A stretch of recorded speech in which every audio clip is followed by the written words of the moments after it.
Hello guys, vo in hi June ni som pariat anya he vo na kan final semester exam kan chandona vo in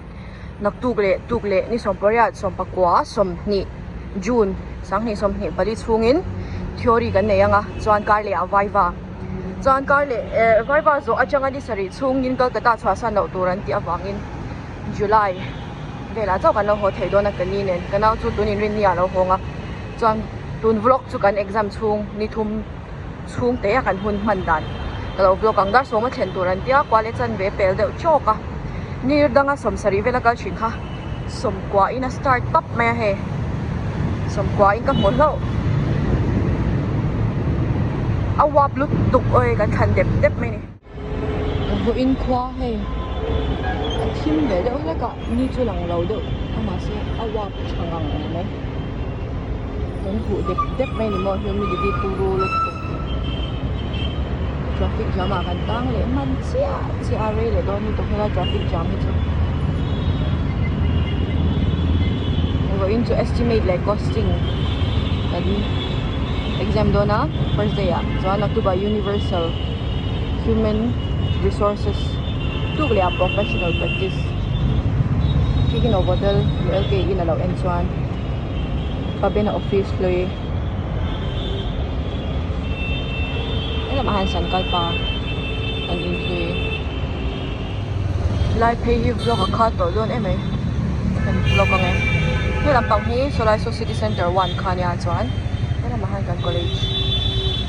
so ni ta ni chuan kan include kha Solai nong pay khan ta ngai om don vere ulut to khan pem don nai a chuan khalum le e ti lo chuan mo khon ni khi lang mi a lo nia ti chong khianin oya lum lut to se ngai nom lo chuan he akhal tu pa hian min dil bela kanin how pay chef boka akhal lau om pay khop mai kape tam du si lawa ke ma hanin kan college kan kwal don ni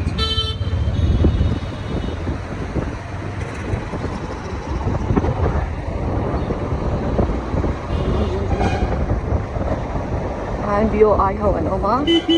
kin enlet ya Yuko Bank kan hom ka chuan LIC ne right page paisa here nan ILS hospital chuan kan college hi an building ani lawan lo in ka siya ana saran le so kan junior te ho block lo tang Solai gym culture so up eng lo so at tot changang mai so paso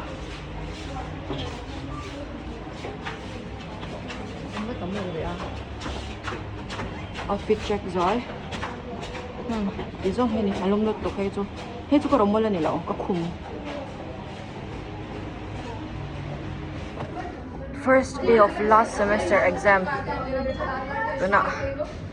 ano exam an exam tor chu PPT panga ania ei pakhat na go into terminal all a last hi a hard on contract level mo har sa chau nok kan mark ve nok he apoi mo pati deu lai kan revise zoi nge dar so ma than doran tia ka pel deu shit helai han ka vlog kha to don sa exam zo ris chwak question somriat going to he lose the pa to pin ka lose esi omle to lo he mi china chon wap thale to lut tu ka anh lâu tuổi thumbnail tuổi choกันแล้วก็ให้ ID ส่งเนี่ยให้ทลากง่ายๆเสียให้มีนี่เราจอน Aadhaar card อันเราจอน voters ID college code view แต่ที่นี่ที่นี่เราอมเวเลโรสขัดตัวโดนไม่ไว้ฟ้าที่นี่อ่ะนี่ขัดเดี๋ยวเจ้าวันนี้ตัวโดนไว้กันบล็อกไปอมสีแล้วว่าคีเมโทรตะคีบล็อกเรมคอมดิกตักกันนี่โดนสลุดตุกไอ้อาซาเราเอาวาบลุดตุกขันหัวเด็บไม่ป้อนกันชวกอะอี classroom สูงอะขจังกันเราพุ่ลเอาว่า AC บักคันยัน rapido กันบุกงาบัสกันเวงกันฮิตโตเทลุตุกะไกด์เดี๋ยวให้ office บ้านมาสีอันนี้เราจวนโอ้ยก็วันนี้ลุตุกโซเรโซเรากันไปกันจวนก็เป็นเราลุตุกะวันนี้ตักกัน Hello, good morning. Voin chu second day exam. Ania chuan dar so ma kim kha ka pe to lawa. Chan chu vai hawan muang thei lu tuka. Wale somnga ari chepa. Ka rapido pakhat ila ron cancel a. Chan chu so lai chak son ka book ani chumo. Chuan helai mi pahin ni mai thei halin aron theng to a cancel khan. Chuanin ase pakhat adang ka book le a. Dan pay yang chuan naktu kheng theory kan la neya chuan garle thole ni lai ni nga chungin ni nga ni Tuesday Wednesday Thursday chungin viva ka nei le nga subject pa ni landscape le retail design chumi chu ka nei zo chuan mi kwa a placement interview placement englo well in report to ratia mamin mania in report lo ho kha chu mafakal le anga chuan dun Saturday le Sunday hanin Kolkata Mizo Presbyterian ko Shanten crusade kan nei dona Saturday tlai dar thu mangani kho manga chuan raya o manga Sunday ero chu raya rem lawa Sunday a chuan biakin akhan ko hi shat hem po ka shelo ka earphone ko hon thak theng hel de a chuanin vo ina ka kor hak hi ka nui na mu huna min hau chak don lu tok he istiri khoi pe na khwa po ni si lawa ti han ka ke kor hi chu ano sa thapa ka kenania ma se chu ti chung chuan ti khwan ala om le ve ka kor phe hi chu heta om sa vlog lak lo lai driver in min lo call ka lo thleng to atia anh klom hlei lu tu ka so lai book nen son ni min a khanin za ding ka kal kho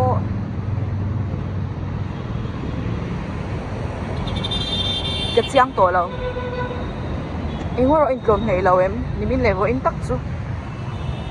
shela we ni lang lawa ma se awa ple skin care ka keng ve a toner le serum nen cha ka chhuak le tho ka pe lawa dang hoi kha alum lut tok sengai na lo ma se classroom kan thenga nga minute som novela chuanin ro le rap mayang engmai mai lawa ka chu classroom ma chuan poina berani toi badul ka kinga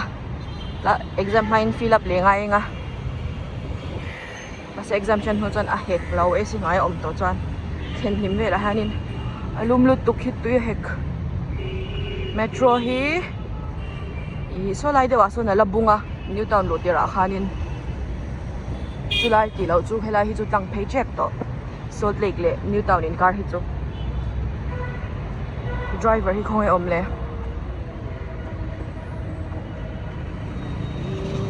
so lai de so in pe ha eso so som pani le som pani akan kheng sham kong le lama min ngata cross angai Nikan College kha ani tani anai han lens curtain showroom pharan ron ne ya tier lama khan he kan veng bus ani law S16 S12 follow ILS hospital bur sia kha ani ta chuanin kan college zirdu fashion le interior kha chu khongai takin min lo contact ma sa sham te u thil dang thua admission lo ti top lo khan kan chawange 10:30 va cha thleng chau the me ang lift dan lo tam le nge bokanga kanin en le ang man chu sam bok lo thei kani lo abal de hek to a do a yen kaluk ka helmet khum na vel chan chapal hi exact to he che hi oma wangin bun tar charanga mo fu ani lo chan soi reng kha son tam lut tuk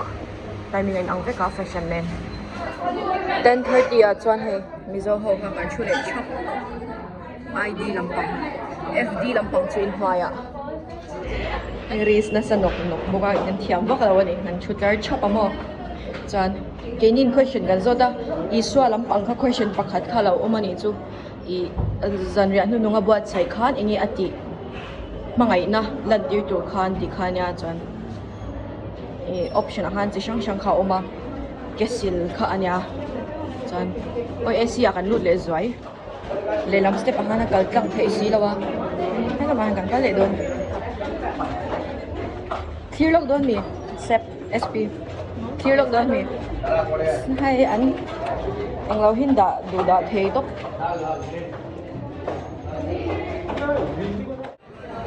dan kan exam zo hi dan hei semester shang shang I chen second a chen fourth a chen 6 keni 6 kanya chuan rapido ka nga ka sp sepli le ma pui a pui te metro in an hoa kein metro jing in auto hi kan veng tak hi kal velawa kan in na ni chu ani new town tir lampang anya chuan rapido ka hak me ka the thil le hi ti han min pek sak fashion ni chu pek tu papo nui top. Hello, good morning. Vo in hi June ni somni ni nga ni ania vo ina hianin last semester exam kan zo do na theory karle viva chau kan ei to a vo hi vlog ka chana he he mi lo call char chara chan chale top kan kalang e vo ina hianin professional practice kan nei do na chuan mizo ho in lunch out kan rot boka kan tipui ting thei do ne tukin chu khwan wam ni zana changin thi tho dai ve deu asia pian mai ya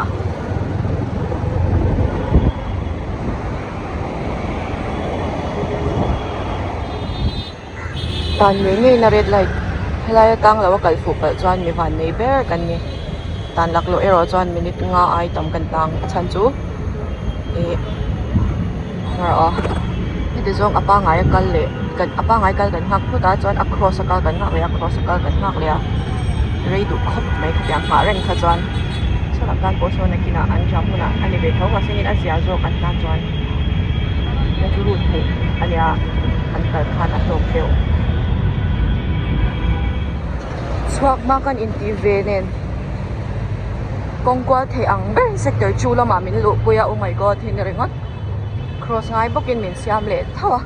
so la pya dewa so na achuak le lol la heta chwa thei reng khamo buai kha ka ni e vai ho hin chu chinin kong an han shiat nen chuan voin chu chut na changa ai tat a har ber turania dan le shai lampang dan kal mange chuna engem moni te kan ti vele mai thai ka shaloi vai ho hian anin la farewell vel lu to ka outfit check kan nei le lo kang last day ten is ya black and white box wain chu chapal kha he hi lo om chhuak thawa kan bun thla ka dum lu tok exam ka zo cha dar kha thleng chan thei kha he alak ma deuh heka nan chha do na wangin mi dang kala ha kang hello bye aditi come again. The last time you will be in my vlog, right? All the best for your future. No, not Meghalaya. What is it? Mizoram. Yes. Hope to see you soon in Mizoram. It's also very beautiful. Because our Viva will not be same. We will not meet again, I guess. am right. Yeah. Might Maybe on the middle day. We'll all have on the same day. It might be. Yeah. Like the last time, it might be. Chalo, bye-bye. Bye bye. All the best. You stay in touch and call me. Okay. Yes. Thank you. Bye-bye. Bye bye. And take good care of your health. Okay, thank you. Anh vlog bằng nghe. Anh chụp bà thế tục. Thì anh theo em. Anh chỉ là bém về thầy lâu. Anh chỉ cùng khát là này. Chẳng phải đợi thấu chẳng mắc như được lâu. Anh chỉ bém thầy đó. Anh chỉ fashion. Anh chỉ interior designer. Chẳng phải voilà. Vai hơn lâu con. Thailand return na ma khamo. Mai phur thak to lut tu exam ha mai ron phur cha private a khan. Babulen ti chu ti la. Kan chut na hi kanin tha shung lo a chan chu an khat vek zel vai ho an bake nen. Mizo ho kha ve ni mizo ho anin lulin ve ni. Kan thiam chuang lo ma se kan thoveng thau kan kon fi thau tro.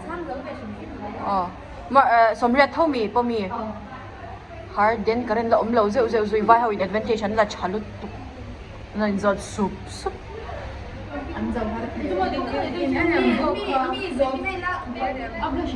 min ngai dam su ang cheu min ron hau su ang cheu min ngai dam su ang cheu tuning ui rồi đi sang cái đồ lúc tục cái này how ro ready lúc tục bom pui bula churo topa di zong hi kan kal don yang kanong ve no la ma se chen diploma anya a chen kha I bivoka ano malay inlet malay changa MSc wa inlet lawan niya an zo to exam kini MSc wa kan inlet a hegan zo ve che a karli a kan viva to rin lang muak memories turing kan lang rickshaw ko yung mingela kan tum song ho son lud dial ka din ve le po chon bus su lo din le ni kan veng bus ni hi khana veng cheng lo tok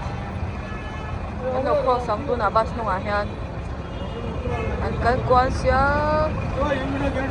bus su ka don ko kya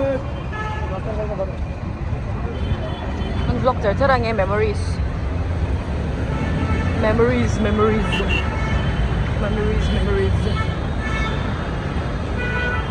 basa ding dai lo mi cross na tura beru cheu vlog mai jabe दो चाहिए एक में 3 होगा ना एक में 3 होगा ना कहाँ जाएगा bubble and T GC block pakata patung kan chuan angai don boi ta guys anong i hon tie me yang patung kan chuan angai don ji patung ina thei lo me pakata ma a chuan angai don Karo? Ye kulu. Ha?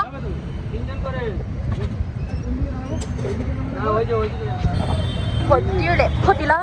Suangan. Oi, kasi nok may ba inglaw to pa. Storage full linya buhay bensin. Ito hanggang ka doon bubble and tea Asian cafe. Pasan mi dang sunod la U-turn law. Kan look doon mi. Guys. Boy, ito asaro po si GC 60 na nila ngayon. 15 nga. 15. Hey, 15 na nila ba ito 16 ani may niyang to kalau tibela. Ay, ito salot to ka pa ilaw ko ito. Oh man, oh mem, oh yan chudwal me. Anlun kay to ba? Anlun rew. Uy, anong si bom ti kalenda ya? Kalalud law thay law. Tahan cha lang una kina group photo. Diveli ni kan ka na to chu. Yang mi min han sak de thop ani he. Okay, thank you. Tangan chu don tin chu. Ko vlog law thay law. Oi ma se chu chu ko do law ve khop me.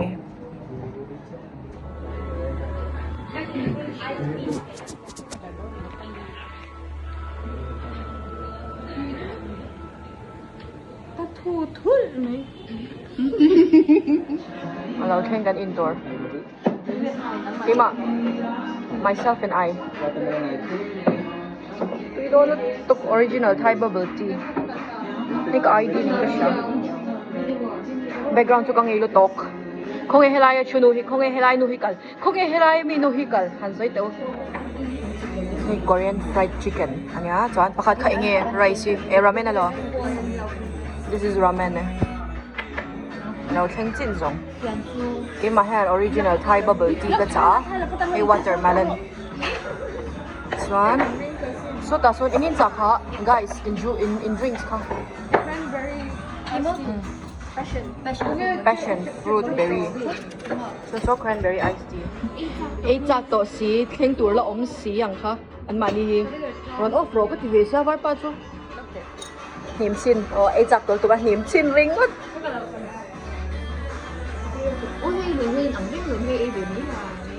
ไก่ใช้ราเมนนะหมกกระยาเราเข่งตัวฮีโอ้ยริมด้วยรถตก Ramen pachung kan dito. ประเทศ Ramen tu kulo ken le chuan hei chu hei aru che han chang to a tui pop an Korean fried chicken hi hei arbop golta hei nu nge hi ni china roi wanga in khom tum nu kha chuan Sunday a po la ka lo thang ve atia hi a thang hal la ka shil don ti amoni te ka ti hia la ke ma jok khan ama ha la shelo ka moni jok che che lel se pi jok chelai kha oi ko oi lo to ar tui kha sp po a jok chelai le pui chu go lian chatan tan mai mai tui don to Cala mi tati pera. Sa gaduno ba? Topi gaduno. I love you, Zampai zu. Rasur zu. Seafood ramen. Kan ko lahat siya kan hak man to lawa huhawin. Keng chang kat lom siya. Chok si don. Puin ro pui takin na chok siya.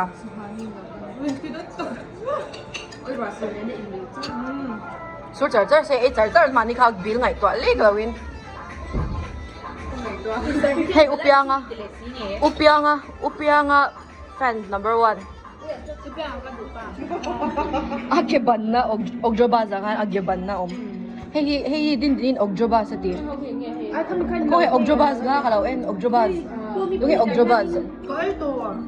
ai hiểu ông hay khu akut mi ati ban na i penguin na phi chan kha bi sa pai na dia mi a hin pen na chon hey nga ta ni man kami ta mai cha ti tu ta helai nu hi mo e chung cha chuman anga chung po chuman lo rap thak lut tu I love you Zampai nu hi in 4am guys 20am kisu englo kha tui ka ti ber ramen nge ni kha cheesy she to lo rice mo rice I on hey tui ka ti she to lo ming cheesy butter ti vel ning ka sha ka she to lo khatia mani lawa group a cha chi an thil nei hi san piao te anga mani mi mal individual private a chi ni lo hei poi a kham lo hle mai kha sepi he in ro sep sp a tri khop mai he mi bau nu po so ta so chudai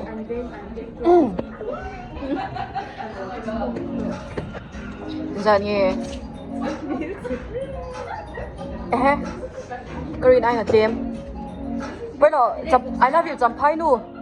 I love you Zampai nu kha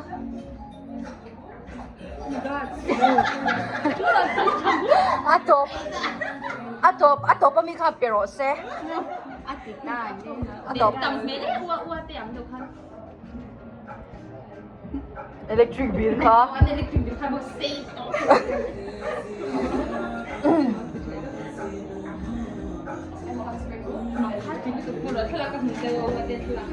kan ei zau ta ara la polo han to hela hianin tha kan la don single in la photilo single in ni do pa vai pa lo kan mai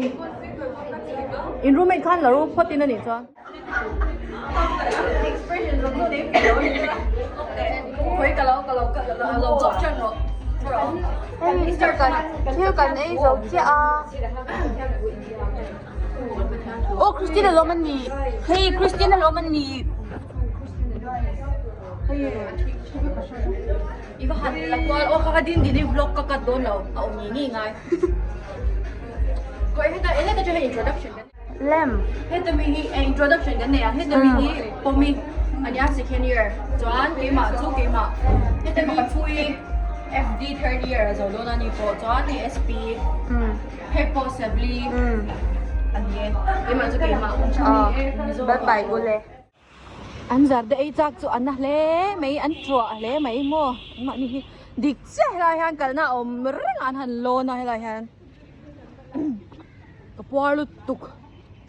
cái ID cái thẻ nhỉ lẽ thẻ sám cái nào anh mà đi jeans hay là mi xịt về là vắng tí ni ôm anh nhỉ đầu tiên sang my guess bùa anh lệ chết to đó nè Anh không bị video khăn đỉnh hàng em play chính cả. Le Zara có ta Zara model Champai branch Rasul dai nuam to lut tok a dai nuam ani mai dai nuam Excel kan book thelo vexia pahnia kanin chen he kanin an lo leng don an zarda e chak drop tha kanya base uno ka flip cha flip lo ka chu chelu tu ale lampang amang the ve ang kha atop na tak takatan ko in hi juni som ni pali anya yan exam na khan kale edit chuang lawa ron ti ko pha lo meang chuan boy na han vai va ka ne anga last semester bakyan zara ka zo fela ka pass thei chuan in a eng lawang ati ka ni mai in bak hi chu college pangai takin ka kal to certificate lam ne ni lo chuan le eng mo document boy pui fel ngai ni ani lo chuan mom ala lum over lo na ka ki chuan khom dan hi ni sa viao ma se enge humidity la sang lo ala wap lo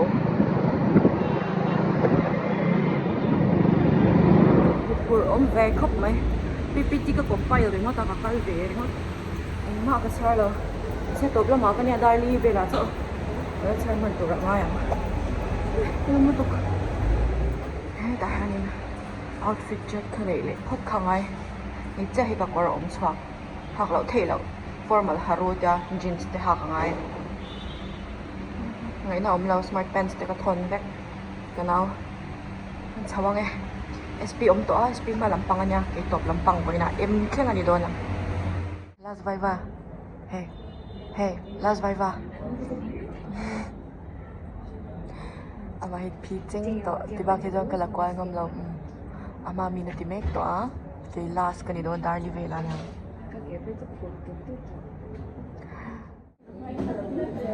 viva zo to big run dikhan azaw to big bye bye basta college ka lingay doon classroom certificate le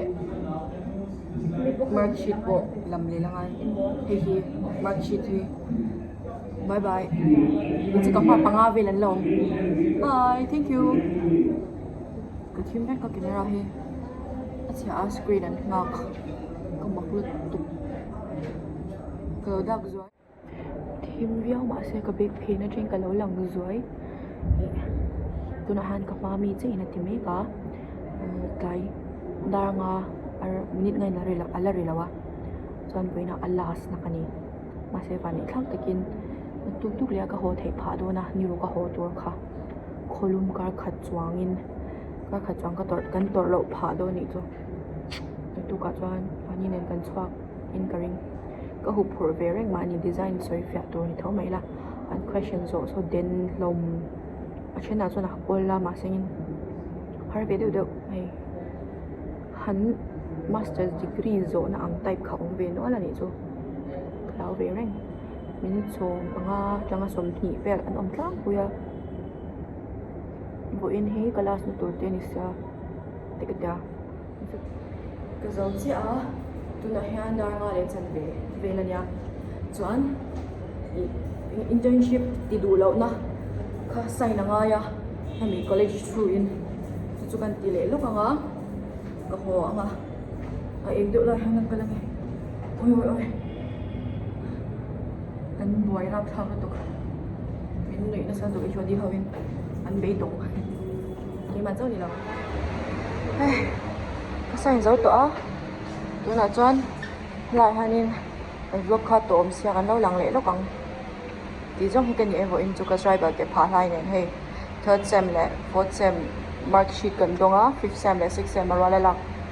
turani karin tha kan la lokong rapido ka book to a hey ha alum lu tuk so ni so ka rapido tur zani la impact ve kan nga ya baya palaw chan ka ho thei alum khop mai khola eng dar nga le chan ve pe to lu kan khum le phot nge romal